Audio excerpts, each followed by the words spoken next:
Hello there. Thank you all for joining us for today's webinar. Today we'll talk about AI agents in e-commerce, how they are reshaping the landscape with best practices and live examples. I'm Soma Tóth from Prefixbox, and we have Olga Rozskova today here with us from Ergomania. Let's start with a quick intro round. Please, Olga, go ahead. Hi, everyone. Pleasure meeting you. It's Olga Rozskova here. I come from Ergomania. This is the digital design, product design agency. And I'm the senior product designer, also conversation designer. And I had my luck to participate in multiple conversation design projects. So I hope I could bring some new information and some insights to you guys today. Thank you, Olga. And I'm Soma Tóth from Prefixbox. I'm a digital marketing and growth manager here. And as for the AI agent project, I participated in the go-to-market strategy, and I'm taking part in sales enablement activities, for example, creating prototypes for prospects and analyzing user scenarios. And I'm here at Prefixbox for 3.5 years. And Prefixbox, by default, is an e-commerce site search company for e-commerce retailers. And we lately launched our AI agent solution, and we'll talk about a lot about this in the upcoming minutes. And as for today's agenda, first, Olga will walk you through the framework from where AI agents fit in e-commerce today to 4 key trends reshaping the space, and conversation design best practices. And I'll jump along in the way with our first-hand experiences from real-life implementations of Prefixbox AI agent. And we have some data and use cases prepared for you as well. And if you have any questions throughout the webinar, please leave a comment in the event section, and we'll address those questions during the webinar or at the end. Great, thank you, Shoma. Let's dive deep. So what was happening recently is that we might all remember this later version of the chatbot that was on your right corner in the down part of the screen. And basically it could only answer very simple questions, very simple nouns have to be written there. So in order to you can make sure to find what you're looking for. Just a second. Yeah. And right now what's happening in classic e-commerce is that it's not anymore that users need to navigate the catalogs and different websites to find what they're looking for. Nowadays, the users can just describe their goal. They can just say that, hey, I want to find some specific shoes for this kind of weather, for this occasion, and this intent will be understood. And that's pretty cool these days. So what we could see is that the evolution is coming to AI assistant, moving closer to a human shop assistant. So it's very similar to when you come to a professional person in the store who can be profoundly well aware of the catalogs of the company policy and also is attentive enough to your own needs. And this basically marks the replacement of the old user behavior when the user had to adjust to how the websites work that we know, like we're observing for the last 20 years, to what actually is currently is when the websites now increasingly learn how the humans work. And what is here, this kind of 4 steps we could see is the evolution of what is happening with the chatbot, with the AI assistants. So earlier it was answer just some support questions, and it was pretty much a decision-based tree. So it wasn't a conversation, right? It was more like FAQ questions, and you need to dig in to understand what and hope you could find what you were looking for. But these days, you already can write a pretty messy intent. You can make mistakes there. You can put multiple sentences, and still the AI search is already at that level that it can comprehend that. Moreover, and this is the sort of step where we are currently mostly at, is the shop assistant. So it's there for you to recommend, to compare, to make sure you find what you are looking for in the fastest and the smoothest way possible. And where we are moving towards is the agents. So when there is the activist permission. These days, the European AI Act is basically not yet allowing the payment to be completely autonomous. So it has to be the human in the end to confirm the payment. But AI agents already are at that level that it can bring you to the basically last screen of showing that, hey, is it what you were looking for? And if before that you could have set up that the different budget guardrails and different scenarios when you wanted this specific good to be bought, it would already be almost at the level of buying it, and you just need the last confirm button to be clicked.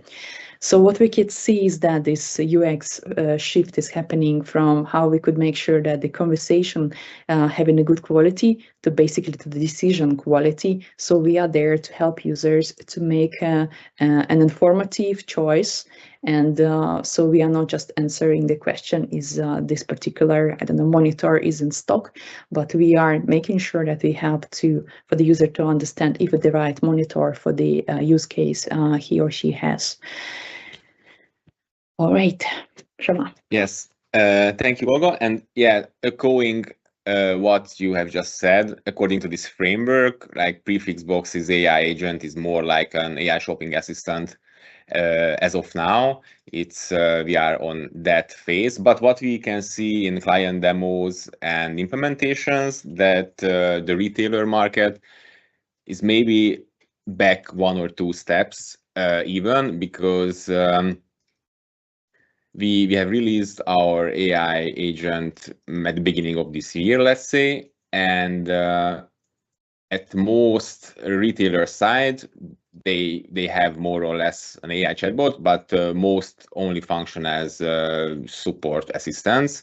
And it's a legacy model that was adopted first. And yeah, many haven't switched newer solutions that can do much more, such as product discovery. And for example, this is a live screenshot from our Prefixbox agents configuration portal. And yeah, you can see you can basically chime in or connect any third-party tools, and you can use it for lead collection or connect it to your AI search. And you might say that, all right, but you are like a product discovery company, so of course you are promoting this type of usage.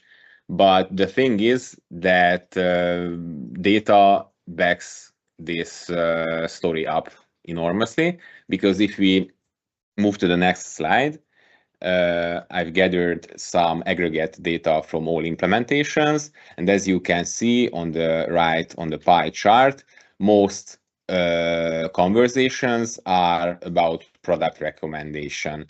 Product recommendation conversations are those that are like in which that are at least one product is recommended with a link to the products page. And as you can see, like the ratio of those conversations are like 4 times more as the second most popular, which is product information and support. And if we check it in some specific verticals, for example, in do-it-yourself vertical, the ratio is even bigger, up to even like 70%. And out of these 60% of conversations, when product is recommended, around 15% of the time these product links are clicked. That's the conversation level C tier, and you can see the product level C tier as well, which is lower because there's usually more products are recommended in a conversation. It's dependent on the configuration of the agent. By default, it's usually free. And these product or conversation click-through rates can go up to 30-40% in some verticals like home and decor. And if we go to the next slide, after the aggregate data, I have some specific case studies for you as well. On the first one, this shows basically the value of the product discovery side of the agents. As you can see, basically all business-related KPIs can register a significant uplift, 2-3 times if we compare to like the site-wide averages for those users and those sessions that have the AI conversation. Only one disclaimer here is that only about 1% of the sessions and around 2% of shoppers interacted with the agent in the examined period. So yeah, driving adoption is the next big challenge for both us and the retailer side as well.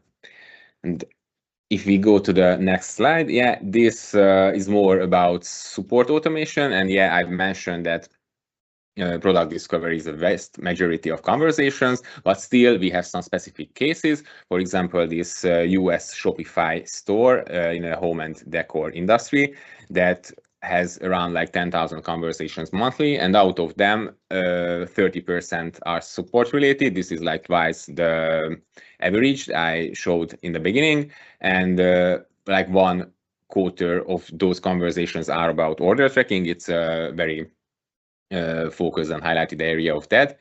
And if we just add up and multiply up the automation, the value of automation, we can see that around like 20 hours of support saved each day, which is equivalent to like 2.5 full-time employees. And I'm not referring that the AI agents are here to take our jobs, rather than with automating repetitive tasks, we can free up and retailers can free up their support and customer success team and they can focus on more complex project and issues. That's quite solid numbers. Thank you, Shoma.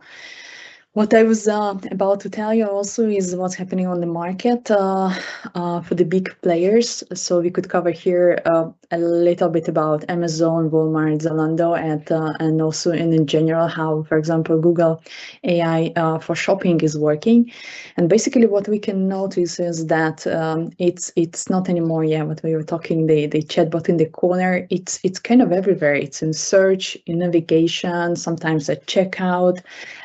So the bar for what the shoppers is expecting from the e-commerce websites is raising, and it's already expected there. So Alexa for shopping basically combines some deep knowledge and in-depth information across your web, across your regular Alexa usage. So for example, you could have brainstorming on what school project to do with your kid. And then let's say it's going to be a volcano. So you might next day say, hey, make a list of what I need to buy and please order it. And then the next day it's going to be at your door. It's pretty cool. So it can also know pretty much about your own habits, your own usage of different e-commerce stores. And in combination, it gives a powerful tool. And then we have Walmart Sparky, this pretty friendly icon there in the navigation menu. So what can it do is it synthesizes reviews, it offers also occasion based recommendations. And so it helps user to excuse me, to compare and purchase. Very similar to the Zalando assistant. There it's more even about the beauty and fashion advice. So you can make sure that you pick the right outfit for the right occasion, and I don't know, some shoes for specific dress and so on. And in general, the Google AI mode is somewhere pretty close to today's usage of the population. And currently, it's the tool that monitoring product availability. If you set up a reminder, if a specific item is under some budget, it will send you an email on a push notification. And also, it basically handles whole retailer negotiations behind the screen, which is pretty cool about this whole Gen AI shopping, is that much already happening behind the scenes. And this is what is the four main things that we see that we were just touch basing, is that this new e-commerce assistant, it's understanding your intent, and it doesn't have to be exact words. What we were talking it can be pretty messy what you're looking for. Then it's narrowing uncertainty, so you are not sure what you're looking for, so it's hard. But sometimes you just come to, I don't know, a bookstore and say, hey, I want to buy a book for my friend, please recommend. So it's pretty similar.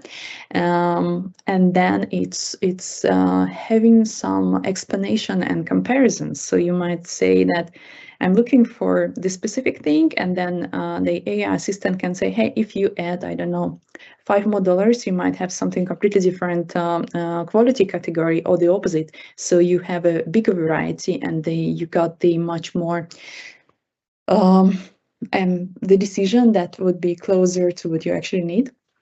And in the end of the day, it's just a beautiful combination, good combo of search, conversation, and recommendation all in one that makes it more human. Yes, absolutely. And let's see some specific examples of that. The first one is a real conversation from a fashion store, a screen recording of one of those chat sessions from our portal's chat history, and it demonstrates the agent's product discovery capabilities really well. In the conversation, a parent is looking for jackets, both for her daughter and son, and she asks about specific features and gets advice on layering and user scenarios, and then filters by gender and color and size for both cases. And you can see that the agent tracks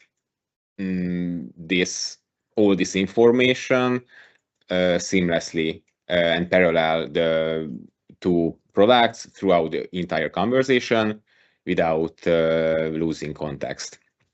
If we go to the next example, this is again a real chat history from a fashion site, and here the user starts asking for light hiking shoes, and the agent first by default shows sneakers, and then the agent asks back for the specific trail, and when it turns out that this is for the high Tatra mountains, then the agent updates the recommendation to show more professional, more rigid and professional choices.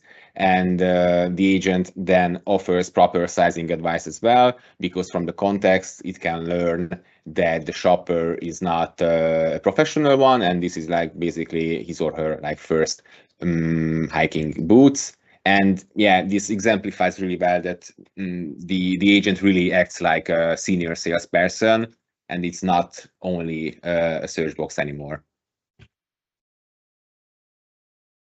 And that would be the basically trend number one, that search becomes conversational. And this example about the hiking boots in Tatra, so running shoes for the bad knees on the specific budget, is what we are currently experiencing. And then this becomes somewhat as a mini brief you want to give.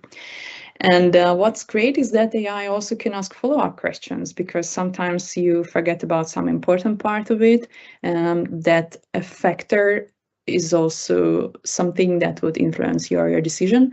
And sometimes there can be too many, and that's important to look up for it, but otherwise it's great that they exist.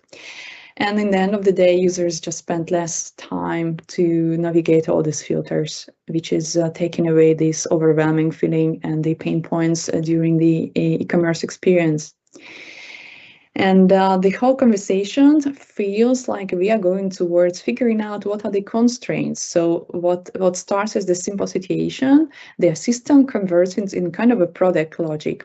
And it shows that how it's not anymore just a simple tossing the ball with the FAQ, but making it more as the whole product experiencing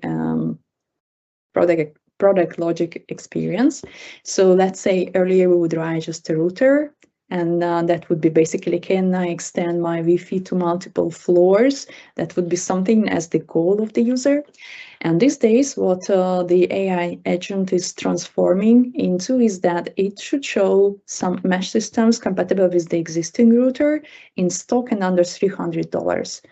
So, and there's so much behind the curtains of figuring out if the user is just asking for some compatibility. What should be the default amount of the dollars? Let's say, what is the price that we are supposed to offer? Should it be the minimum? Should it be in the middle? Should it be the most popular one? Otherwise, it shows that it already should be aware of what is the existing router of this person is. And that whole hyper-personalization makes it feel like they know you and they try to help you. The whole design implication is also interesting because you want to give the user the understanding of what's happening behind the motor. In that case, we already get used to, while using the LLMs, that you see why this product, let's say, is offered to you. So it can help you to understand that it's the right choice. So you could see some different reviews and stock information, and then constraints that it's multiple floors and compatible and budget. So you understand what's happening in that black box of LLM. And what's good here is that these let's say parts like multiple floors or one floor compatible with my own one, or it's for my mom's apartment, it should be editable.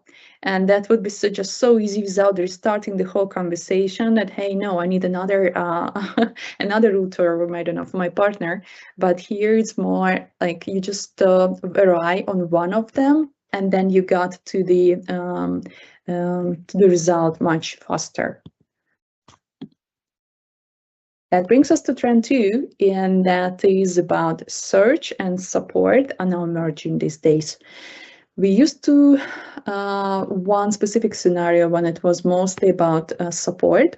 Nowadays, with discovering, like with the Prefixbox solution as well, is that there is so much more that edit the value to the user, but it can be 2-in-1, right? And this is the behavior that the users expect from the AI assistant, that it can help you with figuring out what is in stock, how much it's there. Should I order it now, or just it's okay to wait because there are hundreds of these pieces that say there? What are the delivery options? But meanwhile, this journey doesn't end up there, and it continues after the checkout. And it's so great that it's similar to, I don't know, messenger conversation with your friend, that it doesn't have to stop at one specific occasion. It continues to with you like it's some good old friend. You come back, and it's there to support you. Yes, and we have 2 prototype scenarios of that as well, so you can imagine it better, like how search and AI shopping assistant can work together. And yeah, this echoes well with what Olga mentioned in the beginning, that it's not only like icon in the bottom right corner anymore, but with like smart placement choices and putting it in banners or at different places in the user journey, it can spark even more engagement and attention. In the first scenario, the shopper starts with a traditional keyword search in the search bar, and then the search engine result page appears with all the relevant products. And when clicking on a product tile, a highlighted CTA button invites the user to chat with the agent for product-specific details like dosage or ingredients, providing a seamless user experience and like a more natural context for such conversation. And in the next example, it's even more, we can say it's like level 2 cooperation between chat and the shopping assistant, because the agent in the beginning pops up based on a user signal, let's say hesitation, and opens up with predefined narrowing questions that can guide the shopper through product discovery. And after showing the 2 most popular products in the chat, in the selected category, the agent offers to show more, and then it hands off the control to the search engine, displaying all the results first on a traditional search page because that just feels the most natural and provides the best user experience. And from there, we can put like these bubbly AI agent icons on the product tiles that can call the AI chat again with predefined product related questions similar to the previous example. Let's talk about the next trend, and this is the agentic commerce. We slightly touched base already on that a lot already is happening behind the curtains. So it starts very often in AI interfaces in LLMs. There are many people who already don't Google anymore. They just come to ChatGPT, to Cloud, to whoever, whatever, and say that, hey, help me figure out what should I buy. But what's interesting is that the buyer is still there. So, but they are letting an agent shop for you. Basically, it means that your product data, your search, your recommendations, they need to work with when even no human is looking at the screen. So there is a lot about optimization and being aware of how to optimize it for the agents these days. And the last but not least is about how.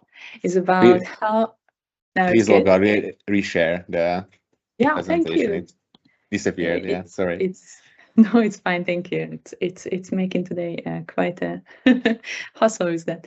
So the last but not least is about basically how we can make the guided selling. So how can we achieve this sweet spot of having a few questions when you ask something from the AI assistant, that it doesn't look like a configurator with the 20-step wizard questions and you get tired of that, right? You will just, it will happen, the amortization, the person will leave the chat, and will not be a free chat when you don't know where it brings you. So you can just chit-chat with somebody else, but if you have a goal, you want to reach that, right?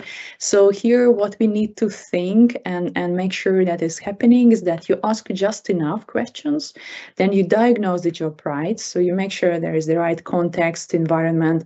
Let's say if the person is at the women clothes and it's now searching for the jeans, then the chat is popping up and asking a question in regarding of the women jeans, and it's not about I don't know, socks. So you need to be sure that you are there where the users are, and you are helping with that specific with their journey. Then the recommendations and trade-offs and alternatives, how not to get into offering too many that it's becoming overwhelming, how to make sure that this is quite a good alternative so you don't raise up the budget too much and not having only one merchandising presented. So it's quite a very interesting silver lining you need to be aware of. And then now what we were talking about explanation. So what is the source of truth, how it happened, and why this specific product was offered. And in the end of the day, there is always other options. So you might want to ask for a quote if it's not available anymore. You might want to add it to the save list. So it's not often that it just ends up in the shopping cart and you are done. And sometimes in the definite occasions you might want to get a handoff to the human. It can be some premium accounts, it can be somebody wanting to cancel their subscriptions. So you need to be sure that it's all kind of figured out, and there are people who actually deciding on these things together. So it's somebody, usually is the product team together with the conversation design team, who are setting up these rules and these guardrails. Yes, and just reflecting on this, ask just enough questions, like how important it is. We saw that exactly. Or learn that experience in the hard way, because when we started testing our solution, our large language models, when for example you open the chat and so, it was like a bike retailer, bike shop, and hey, I'm looking for a bike. You started a conversation with that. It started like asking back narrowing questions. Okay, which size are you? What's the use case? Is it a road bike or a mountain bike? And asking questions. And after like the second, third option, what we saw that users lost interest. And now with prompt engineering, what we set up is basically that right after the first question, if it's like the broadest ever, the agent always should show some products and then ask a narrowing question. So always show some actual product and product pictures, because yeah, that's the main reason users started asking such requests. And speaking of that and the real life examples, we have, if we like take some steps back, we have some interesting learnings regarding UI as well, and the simplest thing ever, like the AI agent icon. In this example, the icon is just the retailer's logo. That was the retailer's choice, but it's not distinctive enough and blends too much into the site and into the white background. And what was our solution is that we made the icon animated, just a subtle little animation, and that itself increased usage enormously by like 6 or 7 times, so that the icon got more highlighted. And yeah, if we check the next and last example, thank you, it's another store, and there they used to have like this agent, support automation agent, and their users are used to that, but now their agent is capable of product recommendation as well, but they kept these two scenarios separate, and there's like an extra step when the user needs to decide whether it goes into the support or the product recommendation direction. Well, for like engagement point of view, maybe it's not the best practice, and like asking this as the first question inside the chat window would be the best solution or our recommendation. I agree on that. Yeah, for the users, it's kind of all happening in one place. If there's an AI assistant, it should do both. But yeah, sometimes the legacy systems are making someone do that, even if it's not optimal. Okay, and before we finish, let me just end up a couple of I don't know, bring you 5, let's say, best practices for UX and conversation designs. I will not read each of that. I'm sure you're already doing it. Meanwhile, what I most wanted to say is that basically these 5 points is about is a trust architecture. So each of them answers the same buyer anxiety. The main pain point is, can I rely on this thing when it matters? Is it the right product that you are showing me? Because this trust me, I'm AI era is already over. There are a lot of memes on that it's not anymore by default trusted. And buyers need to see the reasoning. They can be sure that they can control the whole situation, and also know if there is a human door they can walk through. So if your system doesn't offer that, it won't get used for anything important. And again, about control is that it must have an opportunity to give back the control to the buyer at every step of the buying experience. Yeah, so it can the AI assistant can feel autonomous, but keeps the human in charge. Is basically the only way that the user will continue using that. And as for the closing thoughts for today, is that the future of e-commerce assistants is definitely not anymore this simple chatbot that is glued to your web shop and is static and not informative, boring. You don't want to open it. It annoys you. It's basically becoming this intelligence new layer between humans and this big ecosystem of product that you want to reach. And if you do it right, if you put the right guardrails, if you think of the business logic behind it, it can bring so much more. You could see the numbers from our show today, and we just we just wish you to optimize for that in the right way. And I would just give the microphone to Soma to finish up. Thank you, Olga, for your expertise on this topic, and I hope that all our viewers find at least as valuable this session as I did. And if you have like any comments or questions regarding anything what you have seen today, just send us a DM in LinkedIn. Maybe it's the most natural way here for a LinkedIn live event. And thank you all again, and see you next time. Thank you, everyone. Bye. Bye-bye.